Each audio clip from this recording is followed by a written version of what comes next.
It all started in 2021. I live in a small town in Texas, a place where everyone knows everyone, and somehow, everyone's business ends up being their business.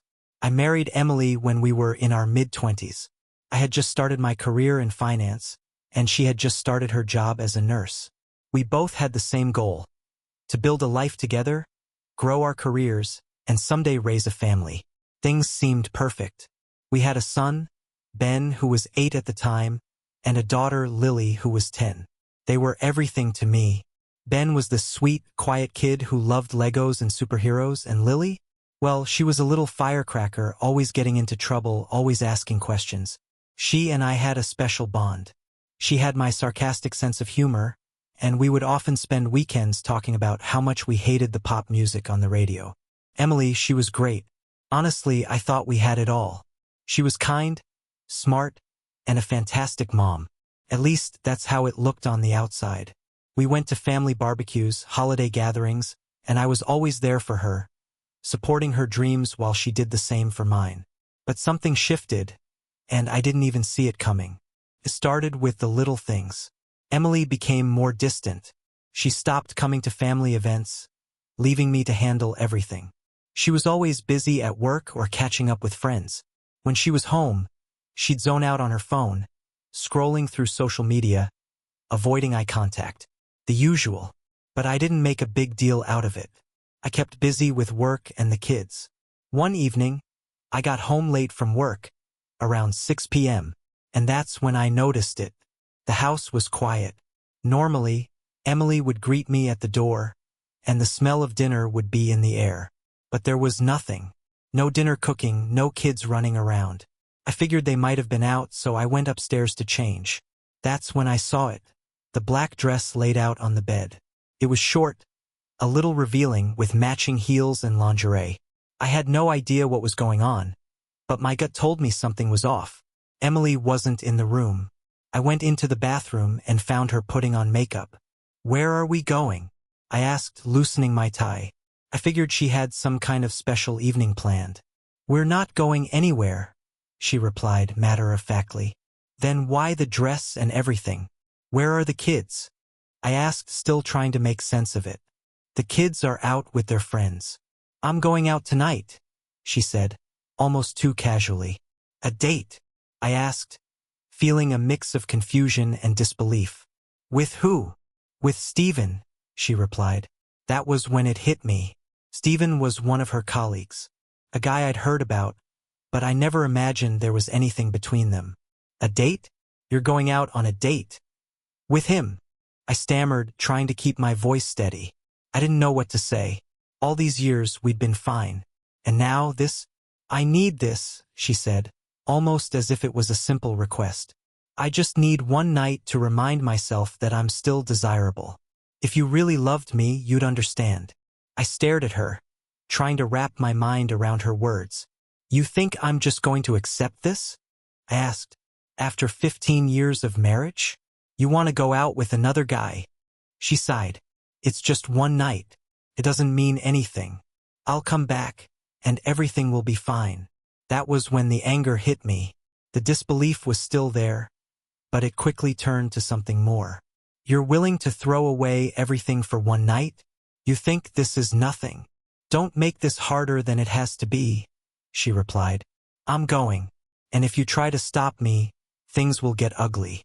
You really want to start a fight over this?" My mind was spinning. After everything, after all these years, she was actually saying these words to me. "So you're just going to leave, and everything will be fine when you come back?" I asked, voice shaking with hurt. "What's to stop you from doing this again a few years from now?" She gave me a tired look. "It's one night. Matt, please. I need this." I stood there, torn between the love I once had for her and the overwhelming hurt. The door slammed behind her as she left, and I felt like my world was unraveling. That night I couldn't sleep. My mind raced, trying to make sense of it all. I spent the night pacing around the house, wondering if I should have stopped her, wondered what I could have done differently. But no matter how much I tried to reason with myself, I knew deep down that something had already broken. It wasn't just a night out. It was the beginning of something I couldn't control. The next morning, Emily came home like nothing had happened. She was all smiles, like she'd just come back from a day of shopping or a casual outing with friends. "Good morning, honey. I'm back," she chirped, acting like nothing had changed. But I had changed. I had seen her for who she was in that moment, and I wasn't sure if I could go back. "We need to talk," I said, trying to keep my emotions in check. I didn't even know where to start. "About what?" she asked, walking into the kitchen, completely unaware of the storm brewing in my mind. "You really think you can just come back here and everything will be fine?" I shot back, the anger finally breaking through. "You went out with another guy. You broke everything we've built." She laughed lightly, dismissing me. "It's not a big deal, Matt. It was one night." "Then why did you feel the need to do it in the first place?" I pressed. "If you were happy, why would you need to go out with him?" She rolled her eyes. "I'm not going to explain myself. You'll get over it. I just wanted to feel. Wanted again. Is that too much to ask?" "Too much to ask?" I repeated, incredulity in my voice. "You're telling me this after everything?" Her smile faded. "You're overreacting, Matt. I'm home. Let's move past this." But I couldn't. I knew I couldn't. This wasn't just a small mistake. It was a betrayal. And as much as I wanted to believe things would go back to normal deep down, I knew they never would. The next morning after Emily returned home, everything seemed like it was back to normal on the surface. But I couldn't shake the feeling that something had broken between us. I kept telling myself to let it go. Just move on, like she said. But how could I? How could I pretend that nothing had happened when, in my gut, I knew everything had changed? That day, I spent most of my time in the office, trying to keep my mind busy. But as the hours ticked by, I kept thinking about that night. I kept thinking about how easily she'd walked out the door with him, how she had dismissed everything we had built. And then I realized this wasn't just about one night. It wasn't about some fleeting moment of insecurity. This was about something deeper, something that I hadn't been able to see until it was too late. When I got home that evening, Emily was already in the kitchen. She was preparing dinner, as if nothing had happened. She didn't even look at me. I could feel the walls between us, thick and heavy. "Hey, how was your day?" she asked, not really looking up from the stove. "Fine," I said, not really wanting to engage. I knew that what I wanted to say could turn into an argument, and frankly, I wasn't ready for that. "Not yet." "Great. I'm glad." "I've been thinking," she started, still chopping vegetables. "Maybe we could go out this weekend, just the two of us. Like a date night, you know? A date night? After what happened." It took every ounce of self-control I had not to laugh, or maybe scream. But I held it in. It wasn't the time for that yet. Instead, I nodded, not trusting my voice. "Yeah, maybe. We'll see," I said, my words cold but measured. I didn't know what she expected. What did she think? Did she really believe that I could just forgive her and forget? I wasn't some fool. She had crossed a line, and it was clear now that we were both living in different worlds. The next few days were filled with tension. Emily went about her routine as if things were fine, but I could tell something was off. She was still distant, but now, she was acting like nothing had happened. She'd smile, make small talk, but it all felt hollow. She'd tell me she loved me, but there was no warmth behind the words. I could feel myself pulling away. I started spending more time at work, taking longer lunches, staying late. I even started going to the gym after hours, just to have a space where I could clear my head. At home, the kids noticed, but they didn't ask questions. They didn't need to know. Not yet, at least. One night, a week after Emily's date, I got home late again. I had planned to stop by the bar for a drink with some guys from work, but I was exhausted. When I pulled into the driveway, I saw Emily's car. She was sitting in the living room, scrolling through her phone. She didn't even look up when I walked in. I knew she was waiting for me to say something, but what could I say? I went to the kitchen, grabbed a beer from the fridge and sat down at the table. "Kids are already asleep?" I asked, trying to make conversation. She nodded, still not looking up. "Yeah, I had to help Ben with his homework. He's really struggling with math lately." I took a swig of my beer. That's rough. I'll work with him on it tomorrow. She finally looked up, her face unreadable. We need to talk, Matt. I set the beer down. What about? Her eyes narrowed. You've been avoiding me. You're not the same anymore. I almost laughed. I'm not the same? You think I'm the one who's changed? She blinked, like she wasn't expecting that response. Look, Matt, I know I messed up, but can't we just move past it? We've been together for so long. Why can't we just get back to normal? I stood up. Get back to normal? You don't just get to walk out on me like that and expect everything to be fine. You don't just go out with some guy, have fun, and then act like nothing happened. It doesn't work like that, Emily. I saw her face harden. So what now? You're just going to punish me forever. I'm not punishing you, I said, my voice growing firmer. I'm just not pretending anymore. You've changed, Emily, and I can't unsee that. I don't know if I can forgive you. Not like this. The silence that followed was thick. She stood up too, and for a second we just stared at each other. It was like we were both waiting for the other to break. But neither of us did. Instead, she walked past me, heading upstairs to the bedroom, and I stayed there, standing in the kitchen, feeling like a stranger in my own house. The next few days were awkward. Emily tried to talk to me, but I couldn't bring myself to engage. I didn't know how to. I spent more time at work, buried in projects, trying to avoid the reality of the situation. But the tension at home was unbearable. Every time I came back, it felt like a weight pressing down on me, and all I could think about was that night. How easy it had been for her to leave. It wasn't until a Friday afternoon, when I got home earlier than usual, that things finally came to a head. I walked in, expecting to find the house quiet, but instead, I heard voices. I followed the sound and found Emily sitting on the couch with Stephen. That same guy from before. I froze for a moment, unsure of what I was seeing. Stephen had his arm around her, laughing at something she had said. It was like a punch in the gut. They didn't notice me at first. But then, Emily looked up and saw me standing in the doorway. Her face went pale. Matt, she said, her voice shaking. This isn't what you think. I didn't say anything. Couldn't. I just turned around and walked out. I didn't even grab my coat. I just left. I couldn't stay there. Not with them sitting there, pretending like everything was normal. I drove aimlessly for a while, my mind racing. Felt like my world had crumbled in an instant.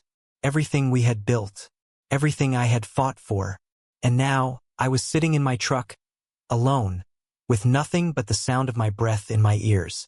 When I finally pulled into a parking lot, I called my best friend, Mike. You need to come pick me up, I said, my voice hoarse.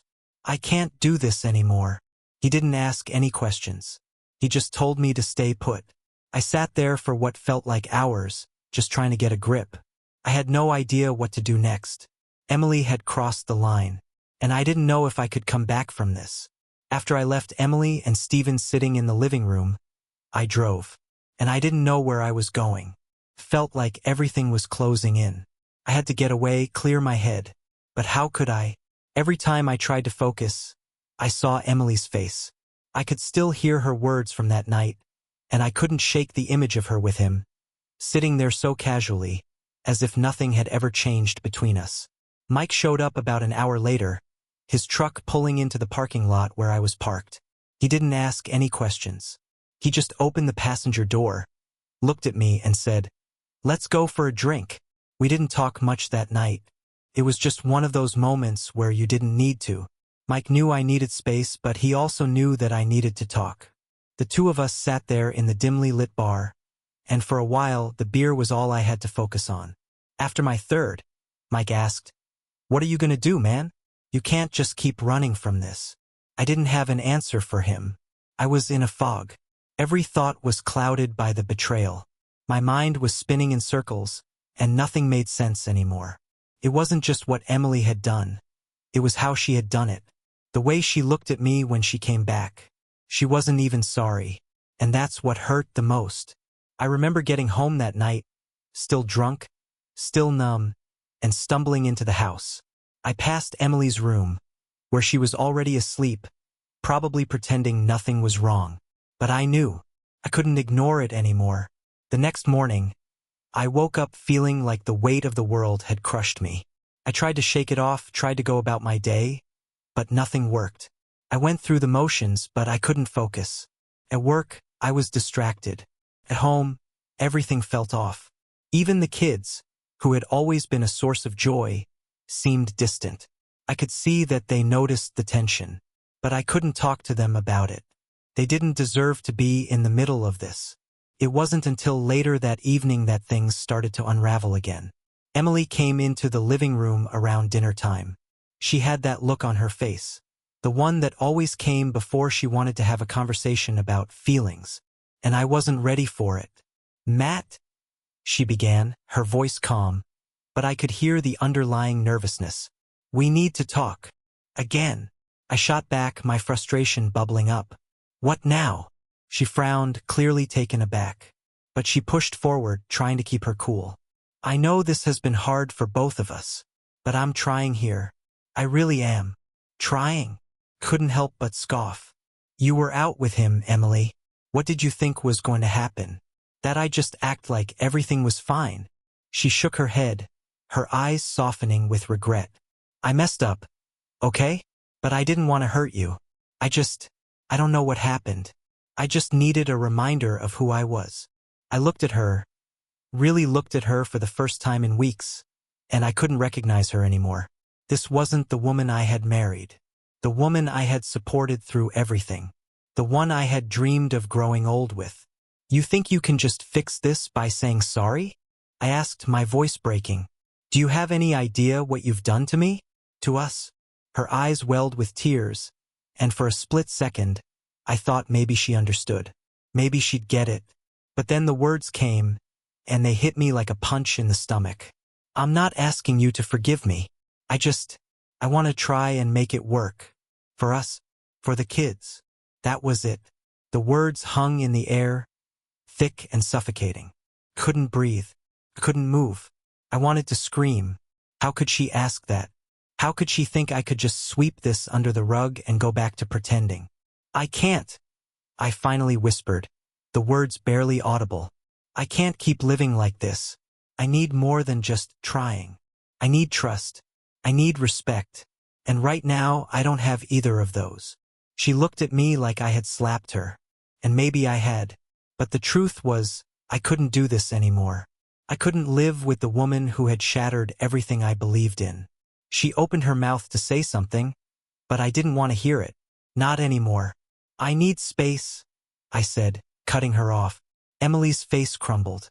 She nodded slowly and walked away, leaving me standing there, feeling emptier than I ever thought possible. The next couple of days were a blur. Emily stayed in her room and I stayed in mine. The kids, as usual, were trying to stay out of it, but even they could feel it. They knew something was wrong, and I could see it in their faces. Then the call came. I didn't expect it. I didn't think it would come to this. But the lawyer's words hit me like a freight train. "We need to talk about your options, Matt. It's clear this marriage is done. We can start filing as soon as you're ready." Those words echoed in my mind for days. Done. That was it. This was happening. There was no turning back.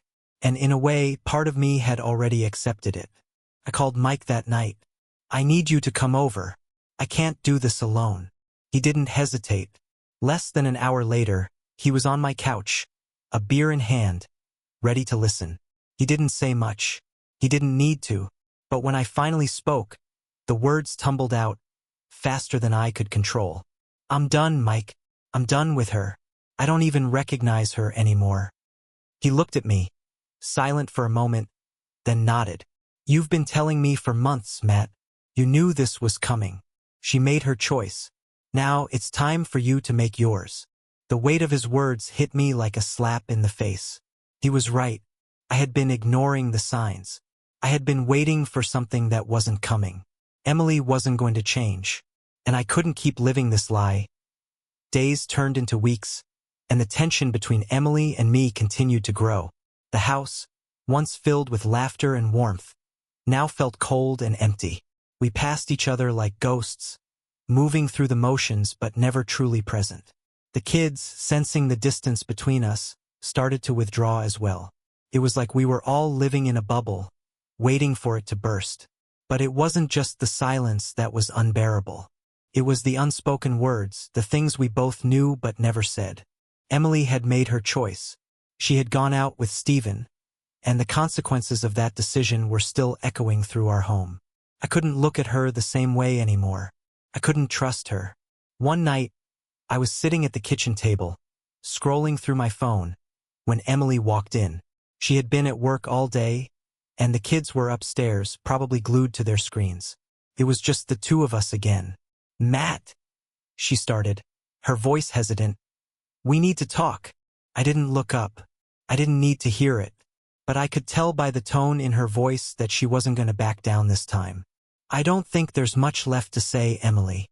She walked closer, and I could see the tears welling up in her eyes. "You're right. There's not much left. But I want you to know that I'm sorry. I never meant to hurt you. I made a mistake." I stood up, the anger rising inside me like a wave about to crash. "A mistake? You think this is just a mistake? You don't get to just say sorry and make it all go away. This isn't just a mistake, Emily. This is the end of everything we built." Her face twisted with pain, and for a moment, I saw a glimpse of the woman I had once loved. But it was fleeting, gone as quickly as it had appeared. "I didn't want it to end like this," she whispered. "I wanted to fix it. I thought if I could just feel desired again, things would get better." "You think I don't want to feel desired?" I snapped, my voice rising. "Do you think I don't need you, Emily? You just went out and did whatever you wanted without any regard for how it would affect me, how it would affect us. And now you want to act like we can just pick up where we left off." I could see the realization hit her like a truck. She stepped back, her expression filled with guilt and shame. "I never meant to destroy our family, Matt. I never meant to lose you." But she had. She had already lost me. I was done. And I could feel the walls I had built around myself growing stronger with each passing second. "I don't know if I can forgive you," I said, my voice low and steady, even though every part of me was screaming to lash out. "I don't know if I can go back to the way things were." Emily looked at me, the tears falling freely now. "What does that mean? Are you saying it's over?" I didn't answer immediately. The weight of her question hung in the air, and for a moment, I thought about everything we had, everything we could have had. But I couldn't do it anymore. I couldn't keep pretending that everything was okay. "I think it's time for both of us to move on," I finally said. "We're not the same people anymore." Her shoulders slumped as the realization sank in. She had made her choice, and now I had to make mine. That night I couldn't sleep. The weight of the decision pressed down on me, heavier than anything I had ever felt. I lay in bed, staring at the ceiling, wondering how everything had gone so wrong. Emily had changed. I had changed. We both had. And I knew deep down that nothing would ever bring us back to what we once had. But the real shock came when I walked into the living room the next morning. Emily was sitting on the couch, her hands in her lap, staring at the floor. She didn't look up when I entered the room, but I could feel the tension hanging in the air. "I think we need to talk about the next steps," I said, my voice flat. She nodded, but didn't speak right away. Finally, she looked up, her eyes red from crying. "I'm not asking you to forgive me, but I need to know. Are you going to fight for us? Or are you going to just let it go?" That question hit me like a slap in the face. Fight for us? After everything? Was she seriously asking me to fight for something that was already gone? "I've been fighting, Emily," I said quietly. "But I can't do it alone." She looked at me with pleading eyes, but I could see the desperation behind them. She was scared.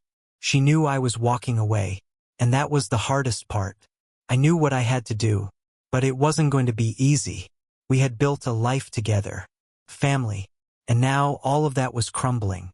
I had to face the reality that the love I once had for her was gone. I couldn't stay. I couldn't keep living in a house full of lies and broken promises. "I think it's time to start making arrangements," I said, my voice steady now. "We need to figure out where we go from here." Emily didn't argue. She didn't fight me. She just nodded, and that was the hardest part of all. She knew it was over, too. The following weeks were a blur of legal meetings, paperwork, and discussions about the kids. It felt like everything was happening so fast, but it also felt like nothing was happening at all.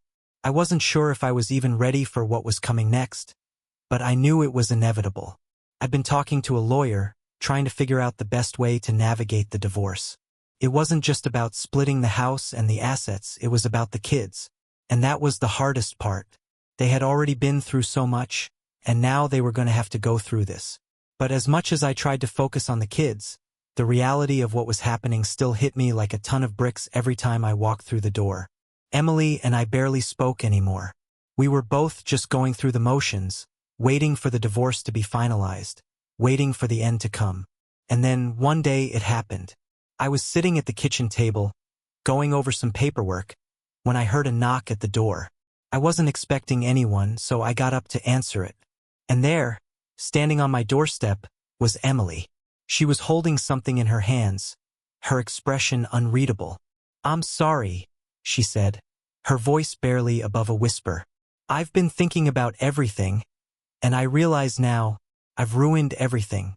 I've ruined us." I stood there for a moment, the words catching in my throat. I didn't know what to say. I didn't know if I could say anything. "I don't know if we can fix this," she continued, her eyes filled with regret. "But I want to try. I want to be with you again." I looked at her, my heart heavy with emotion. But I knew the truth. We couldn't go back. It was too late for that. "I can't do it, Emily," I said softly. "I can't keep living in the past.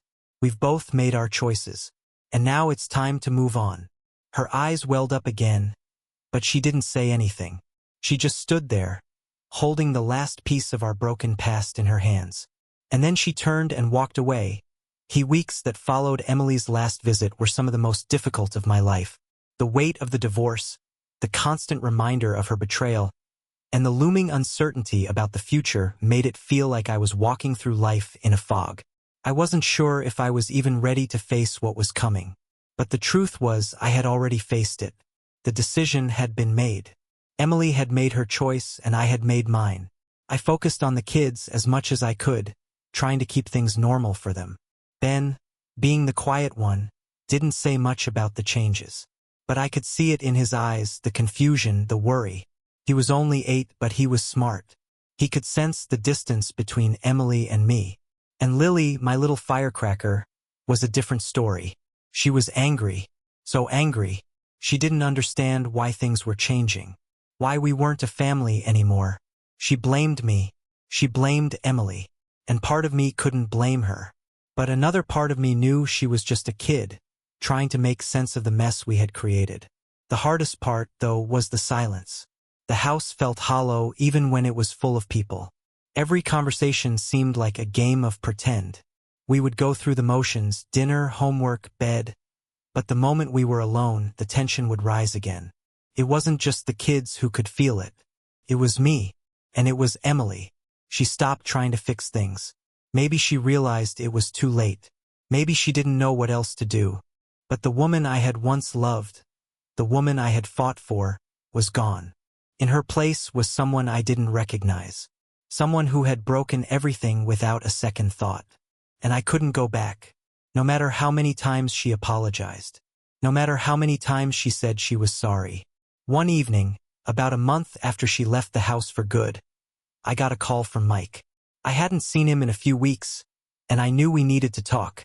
He could see I was falling apart. He could see how much I was struggling. "Hey man, you good?" he asked when I picked up the phone. I rubbed my eyes, not sure how to answer him. "I don't know, Mike. I really don't. I'm just trying to get through the day." "Well, that's not good enough, man. You need to get out. You need to do something for yourself," he urged. "How about we hit the gym tomorrow?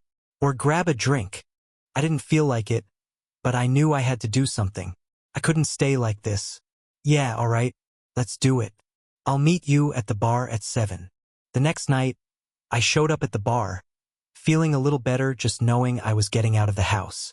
Mike was already there, waiting with a beer in his hand. We didn't need small talk. We both knew what I was going through. We'd been friends for years, and he knew me better than most. I sat down, ordered a drink, and for the next hour we just talked about everything. We talked about the kids, about Emily, about how life had changed in ways I never thought possible. And as much as I tried to keep it together, the truth hit me all at once. "Mike, I don't even know who I am anymore," I admitted, my voice breaking. "I used to be someone who had a plan. I knew what I wanted. But now I'm just lost."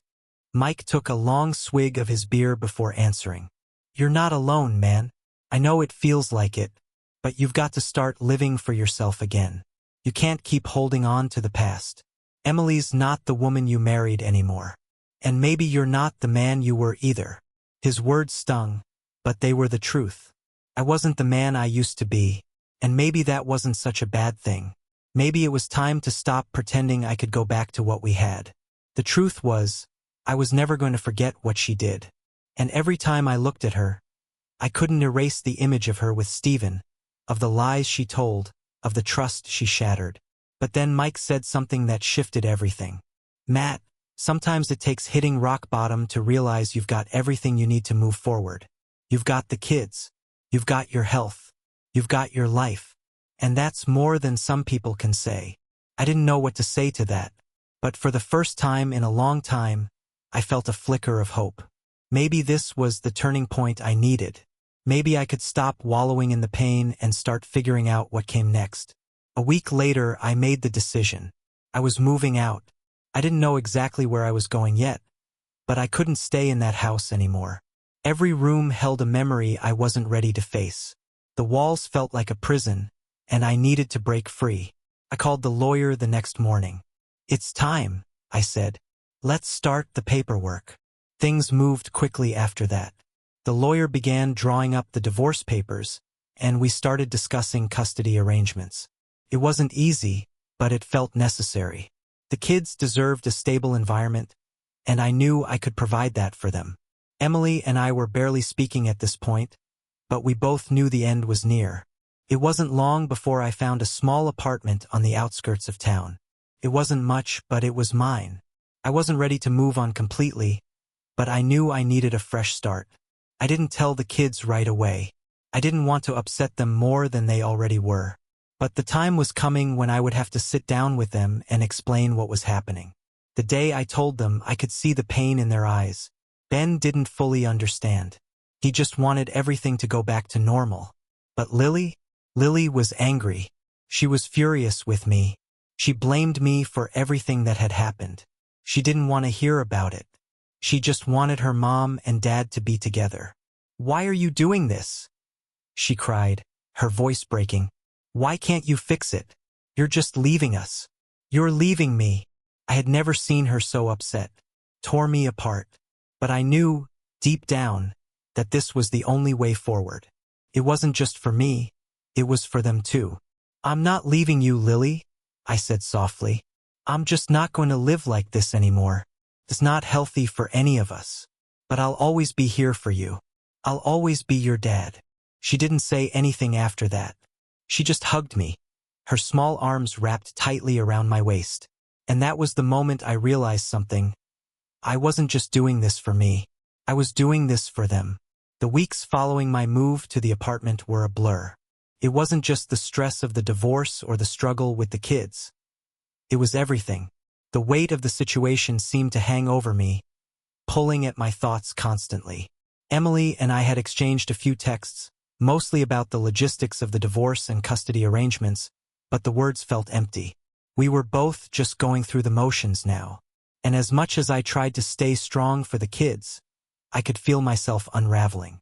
Then came the call. It was a Friday afternoon, and I was in the middle of reviewing some paperwork when my phone rang. It was Emily. I hadn't heard from her much, and when I saw her name on the screen, my stomach tightened. I wasn't sure what she wanted now, but part of me knew that whatever it wasn't going to be easy. "Matt," she said, her voice sounding shaky. "We need to talk. It's about the kids." I felt a wave of anxiety hit me. "What's going on? Can you meet me? It's important. I need to explain something." I didn't hesitate. I'll be there in 30 minutes. When I got to the house, I could tell right away that something was different. The door was unlocked, and the air in the house felt tense. I walked in, and there she was, sitting on the couch, looking like she hadn't slept in days.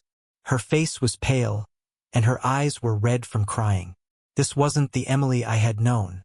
This wasn't the woman I had once loved. "Matt," she began, her voice barely above a whisper. "I'm sorry for everything. I know I've messed up, but I need to tell you something." I sat down, feeling the unease in my chest. "What is it, Emily?" She took a deep breath and looked at me, her eyes filled with guilt. "I never wanted to hurt you, but when I went out with Steven, it wasn't about him. It was about me. I was lost. I didn't know who I was anymore. But I realize now I hurt you, and I can't take that back." I stayed silent, watching her, trying to understand what she was saying. But something didn't sit right. This wasn't just about her needing to feel desired. It was something more. "I know it's too late to fix things between us," she continued. "But I've been thinking, I think I might be pregnant." I froze. The words hung in the air like a bomb waiting to explode. Pregnant? She was pregnant? My mind raced. I couldn't even wrap my head around what she was saying. "Wait, what?" I asked, my voice shaking. "How is that even possible?" She looked down at her hands, unable to meet my eyes. "I found out a few days ago. I'm scared, Matt. I don't know what to do." I stood up, pacing around the room. This was the last thing I had expected. Everything we had been through, everything that had happened, and now this? The stakes were higher than ever. It wasn't just about our broken marriage anymore. It was about a new life, and I had no idea where I stood. "You need to figure this out, Emily," I said, trying to keep my voice steady. "You can't just drop this on me and expect everything to change. We're in the middle of a divorce. You're still with Steven. You have to make a decision." "I know," she said, her voice barely audible. "I don't want to complicate things more, but I need to know what to do. Do I keep this baby? Do I tell Steven? What if he doesn't want it?" I felt the weight of her words crash over me. I didn't know how to respond. This wasn't just about the two of us anymore. It was about the future. "You need to think about what's best for you," I finally said, my voice tight. "And for the kids. But I can't help you make that decision. I can't be the one to figure this out for you." The silence that followed was deafening. She sat there, staring at the floor, lost in her own thoughts. I didn't know if she expected me to comfort her or give her some kind of answer, but I couldn't. I couldn't keep pretending that everything was fine. We were already at the point of no return. And now this? "Matt," she whispered, almost like a plea. "I'm sorry for everything. I don't know what else to say, but I need your help." I shook my head. "I can't fix this, Emily. I can't fix us." I walked out of the house without saying another word. The weight of everything, the betrayal, the pain, the confusion, hit me all at once. The decision she had just laid in my lap felt like the final blow. I wasn't sure what to do. I wasn't sure how to handle this. The next few days were a blur. I couldn't stop thinking about what Emily had said. I couldn't shake the image of her sitting there, her face full of guilt and uncertainty. And the baby? The thought of a new life brought a wave of panic. What was I supposed to do with that information? I was already trying to put the pieces of my life back together. And now this? The kids were still in the dark about what was going on. They knew that things weren't the same between their mother and me, but I wasn't ready to share any of this with them. I didn't want to confuse them even more. They already had enough on their plates. I didn't hear from Emily again for a while. I kept my distance, focusing on work and the kids. But the weight of the situation never let up. I couldn't escape it. And then, one evening, I got another call from her. "Matt, I made my decision," she said, her voice sounding more certain than it had in days. "I'm keeping the baby." I felt like I had been punched in the stomach. It wasn't what I expected. It wasn't what I wanted to hear. "Are you sure?" I asked, my voice barely above a whisper. "I am," she replied. "But I'm not asking you to be a part of this. I just wanted you to know." The relief I felt was almost overwhelming. but at the same time it didn't feel like enough. The damage had already been done. I didn't know how to process it all, how to understand where this left me. The past few months had already changed everything. And now there was this new life in the equation. I don't know what to say, I admitted. I don't know where I fit into all of this anymore. You don't have to fit in, Matt, she said. I just wanted you to know. And I don't want this to affect the kids. I'll figure it out. I hung up the phone, my heart heavy with the weight of it all. I wasn't ready for this. I wasn't ready for any of it. The decision Emily made to keep the baby was the final twist in a story that had already been full of surprises. It was hard to process at first. Part of me felt a strange relief, but the other part of me was still dealing with the mess she had left behind. I didn't know what I was supposed to feel, and honestly, I wasn't sure what to do next. But one thing was certain. The marriage was over. Emily and I were no longer the people we used to be, and no amount of apologies could change that. As the days passed, I focused on the kids. They were my priority now, and while it hurt to see the impact of everything on them, I knew I had to be strong for them. It wasn't easy. Every day felt like a battle to keep things normal. I still had moments where I wanted to scream, moments where I wanted to throw it all away and let the anger take over. But every time I saw Ben's face or Lily's determination, I knew I couldn't do that.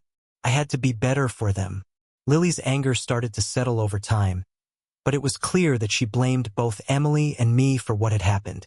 I couldn't fault her for that. She had been the one who had witnessed it all, the arguments, the silences, the hurt. And even though she didn't say it out loud, I could feel her questioning everything we had taught her about love and commitment. But with time, things started to change.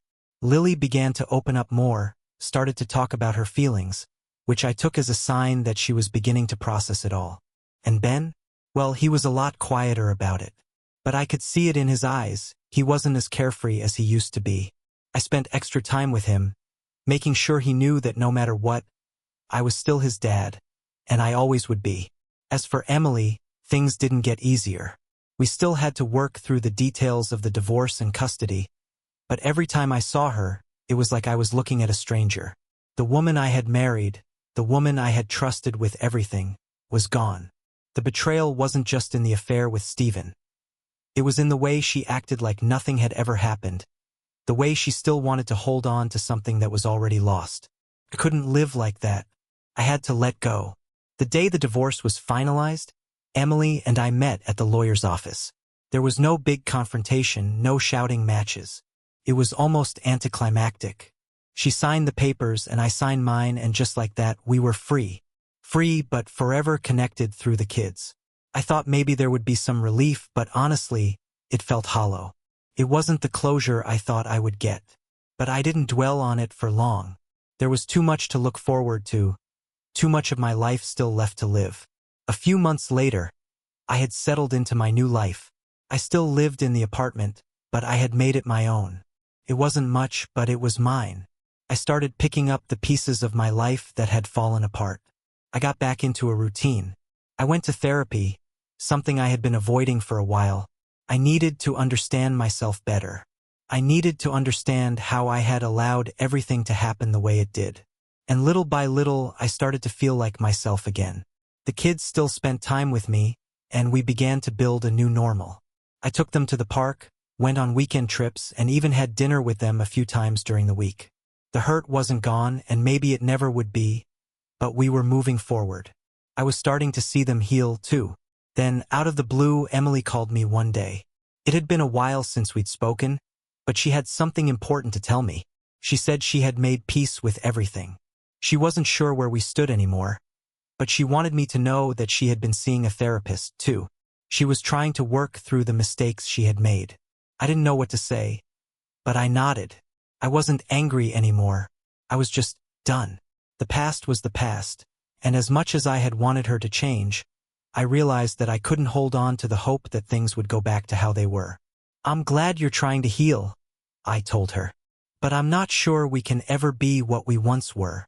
I've had to learn to let go of that idea. She didn't argue. We both knew it was true. It felt like the final moment of closure for me. I didn't need to fight anymore. The past had taken its toll, but I was stronger because of it. And so was she, in her own way. As for the baby, Emily told me she was doing well. Stephen was involved, but things weren't as smooth as she had hoped. I didn't ask for details. It wasn't my place. I had enough on my plate with the kids and my own healing. The next few months were about finding peace. I still had my bad days, still had moments when the anger flared up. But I knew now that I was in control of my own future. I couldn't change what happened, but I could control how I responded. And I chose peace. I reconnected with old friends, started going out again. One night, I met someone, a woman named Sarah. We started talking at a coffee shop one afternoon, and there was an ease between us that I hadn't felt in a long time. She didn't know about my past. I didn't need to tell her, but slowly, I let her in. We went on a few dates, and for the first time in a while, I felt hope. Maybe there was more out there for me. Maybe it wasn't too late for a fresh start. A year passed, and things felt different. My life wasn't perfect, but it was mine. The kids were doing better, and we had all started to find our own rhythm. I had become the man I had always hoped to be, strong, steady, and finally at peace with who I was. I looked back on everything that had happened and realized how much I had grown. The pain, the betrayal, the heartache. It had all shaped me into someone better. And when I thought about the future, I didn't feel afraid anymore. I had learned that sometimes you have to lose everything to gain everything. And as I watched my kids laughing in the backyard, I knew that they were going to be okay. We were all going to be okay.